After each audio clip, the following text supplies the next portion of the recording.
His Excellency, President of Sri Lanka, BIMSTEC सदस्य देशों के मेरे मित्र और साथी लीडर्स, बिम्स्टेक के सेक्रेटरी जनरल, नमस्कार। आज 5वीं बिम्स्टेक समिट में आप सबसे मिलकर मैं बहुत ही प्रसन्न हूं। बिम्स्टेक की स्थापना का यह 25वां वर्ष है, इसलिए आज की समिट को मैं विशेष रूप से महत्वपूर्ण मानता हूं। इस लैंडमार्क समिट के परिणाम बिम्स्टेक के इतिहास में एक स्वर्णिम अध्याय लिखेंगे। एक्सेलेंसीज, पिछले 2 सालों के चुनौतीपूर्ण माहौल में राष्ट्रपति राजपक्ष ने बिम्स्टेक को कुशल नेतृत्व दिया है। सबसे पहले मैं उनका अभिनंदन करता हूं। आज के चुनौतीपूर्ण वैश्विक परिप्रेक्ष्य में से हमारा क्षेत्र भी अछूता नहीं रहा है। हमारी अर्थव्यवस्थाएं, हमारे लोग अभी भी कोविड-19 पैंडेमिक के दुष्प्रभावों को झेल रहे हैं। पिछले कुछ सप्ताहों के यूरोप के डेवलपमेंट्स ने अंतर्राष्ट्रीय व्यवस्था के स्थायित्व पर प्रश्न चिन्ह खड़ा हो गया है। इस संदर्भ में बिम्स्टेक क्षेत्रीय सहयोग को और सक्रिय बनाना महत्वपूर्ण हो गया है। हमारी क्षेत्रीय सुरक्षा को अधिक प्राथमिकता देना भी अनिवार्य हो गया है। एक्सेलेंसीज, आज हमारे बिम्स्टेक चार्टर को एडॉप्ट किया जा रहा है। एक संस्थागत आर्किटेक्चर की ओर हमारे प्रयासों के लिए एक महत्वपूर्ण कदम है। इसके लिए मैं अध्यक्ष महोदय का आभार व्यक्त करता हूं। चार्टर में हमने हर 2 साल में समिट मीटिंग्स और सालाना विदेश मंत्रियों की बैठक का निर्णय लिया है। मैं इसका स्वागत करता हूं। अब हमें अपना ध्यान इस बात पर फोकस करना चाहिए कि इस आर्किटेक्चर को और मजबूत कैसे बनाया जाए।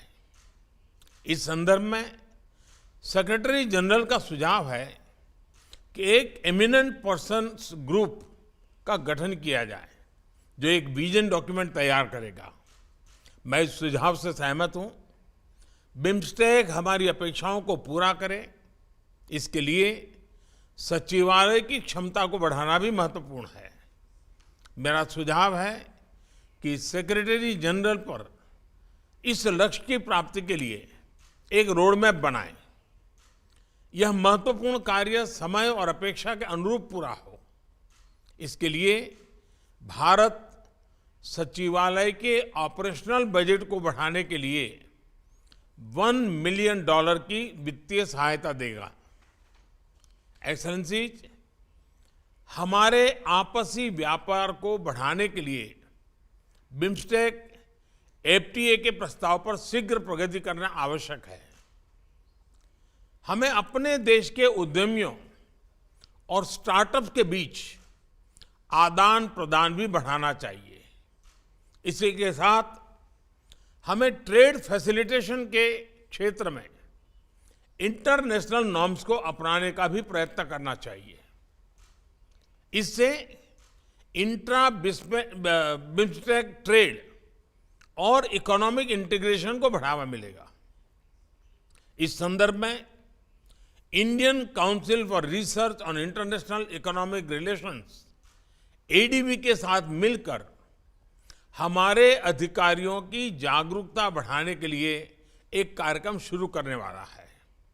मैं आशा करता हूं कि सभी देश के संबंधित अधिकारी इसमें नियमित रूप से शामिल होंगे।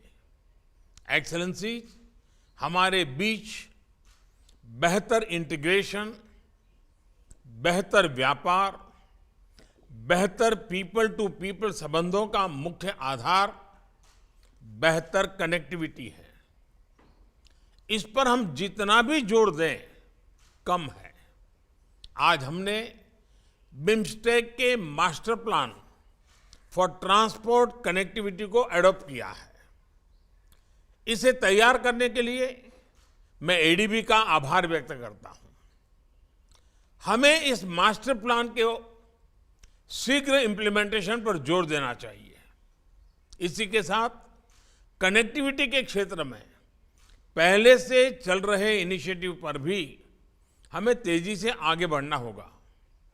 बे ऑफ बंगाल में एक कोस्टल शिपिंग इकोसिस्टम स्थापित करने के लिए एक कानूनी फ्रेमवर्क शीघ्र विकसित करना आवश्यक है।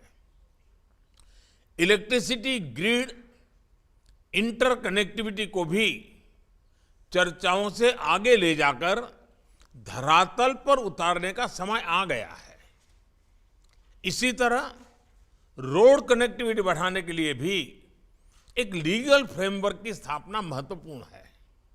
एक्सेलेंसीज, हमारे क्षेत्र पर हमेशा से प्राकृतिक आपदाओं का खतरा रहा है।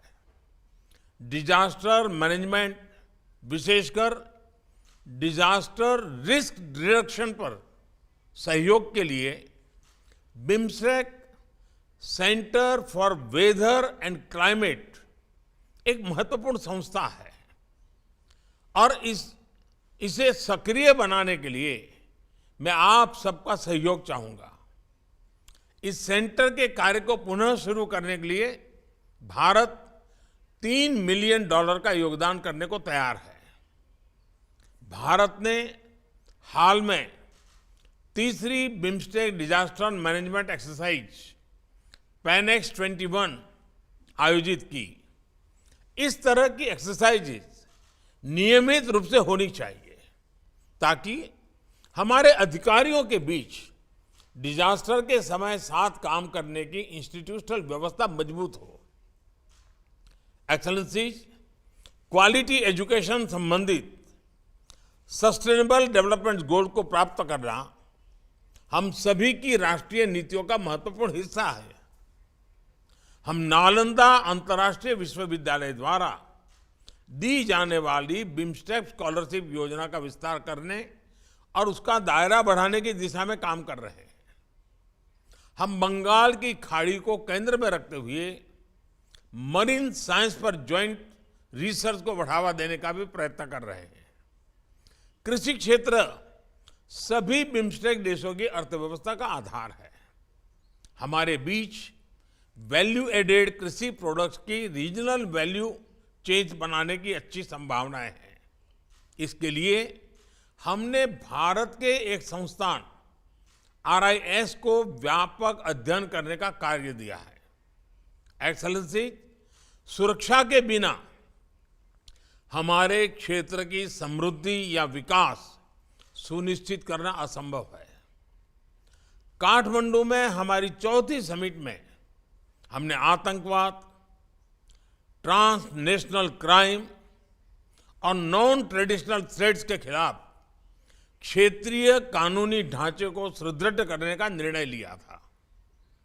हमने अपनी लॉ एनफोर्समेंट एजेंसीज के बीच सहयोग बढ़ाने का भी फैसला किया था। मुझे खुशी है कि हमारा कन्वेंशन टू कॉम्बैट टेररिज्म पिछले साल से सक्रिय हो गया है। आज की समिट के दौरान हमारे बीच mutual legal assistance treaty on criminal matters पर भी हस्ताक्षर हो रहे हैं। इसी तरह के अन्य इंस्ट्रूमेंट्स पर भी हमें तेजी से आगे बढ़ना चाहिए ताकि हमारी कानूनी व्यवस्थाओं के बीच बेहतर समन्वय बन सके। आज हमारे डिप्लोमेटिक ट्रेनिंग इंस्टीट्यूट्स के बीच सहयोग के लिए एक समझौते पर हस्ताक्षर हो रहे हैं। ऐसा ही एग्रीमेंट हम अपने लॉ एनफोर्समेंट ट्रेनिंग इंस्टीट्यूट्स के बीच भी कर सकते हैं। भारत की फॉरेंसिक साइंस यूनिवर्सिटी अपनी फील्ड में एक यूनिक वर्ल्ड क्लास संस्था है।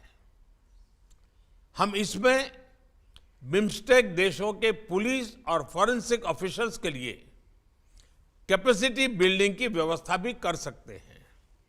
एक्सेलेंसीज, आज जब हमारा क्षेत्र स्वास्थ्य और इकोनॉमिक सिक्योरिटी की चुनौतियों का सामना कर रहा है, हमारे बीच एकजुटता और सहयोग समय की मांग है। आज समय है बे ऑफ बंगाल को bridge of connectivity, bridge of prosperity, bridge of security बनाने का। मैं आप सबका आह्वान करता हूं कि 1997 में जिन लक्ष्यों के लिए हमने साथ साथ चलने का निर्णय लिया था, उनकी प्राप्ति के लिए हम एक नए जोश, नई ऊर्जा के साथ फिर से अपने आप को समर्पित करें। प्रधानमंत्री प्रयुक्त चान-ओछा बिम्स्टेक के अगले अध्यक्ष के रूप में